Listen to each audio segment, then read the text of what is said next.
करना या फिर गायों का वध करना भारी पड़ेगा। हरियाणा सरकार ने गायों की रक्षा के लिए स्पेशल टास्क फोर्स के गठन की अधिसूचना जारी कर दी है। सरकार के इस फैसले के बाद न सिर्फ गौ तस्करी और गौ हत्या पर लगाम लगेगी, बल्कि आवारा मवेशियों के पुनर्वास का भी इंतजाम किया जाएगा।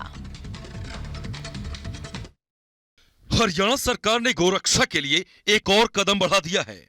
हरियाणा के हर जिले में अब काऊ टास्क फोर्स का गठन किया जाएगा। हरियाणा की मनोहर लाल खट्टर सरकार ने गायों की रक्षा के लिए स्पेशल टास्क फोर्स यानी एसटीएफ के गठन की अधिसूचना जारी कर दी है।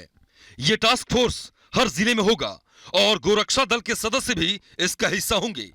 गोरक्षा टास्क फोर्स बनाने का मकसद मवेशियों की तस्करी और गोकशी को रोकना है। साथ ही ये टास्क फोर्स आवारा मवेशियों के पुनर्वास के लिए भी काम करेगा। इस टास्क फोर्स में राज्य स्तर के 6 सदस्य होंगे, जबकि जिला स्तर पर 11 सदस्य होंगे। जिला स्तर पर इस टास्क फोर्स के प्रमुख उपायुक्त होंगे। इतना ही नहीं, जिला स्तर में एसपी, डीएसपी और पशुपालन विभाग के उप निदेशक भी शामिल रहेंगे। इनका काम गोवंश की तस्करी और गोवध को रोकना होगा। इसके अलावा तस्करी और वध के बारे में जानकारी जुटाकर कानूनी कार्रवाई करना भी होगा। आवारा पशुओं के पुनर्वास की जिम्मेदारी भी होगी। इसके अलावा गौशालाओं के लिए भूमि की व्यवस्था में भी सहायता देंगे। हरियाणा सरकार ने अपने इस फैसले के जरिए हरियाणा गोवंश संरक्षण और गौ संवर्धन अधिनियम 2015 को प्रभावी ढंग से लागू करने की कोशिश करेगी।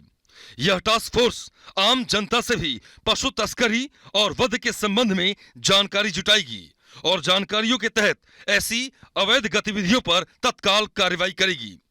इन सब के अलावा तस्करों से बचाए गए पशुओं का पुनर्वास कर राज्य की गौशालाओं को भी मजबूत करना होगा। Bureau report, Republic Bharat.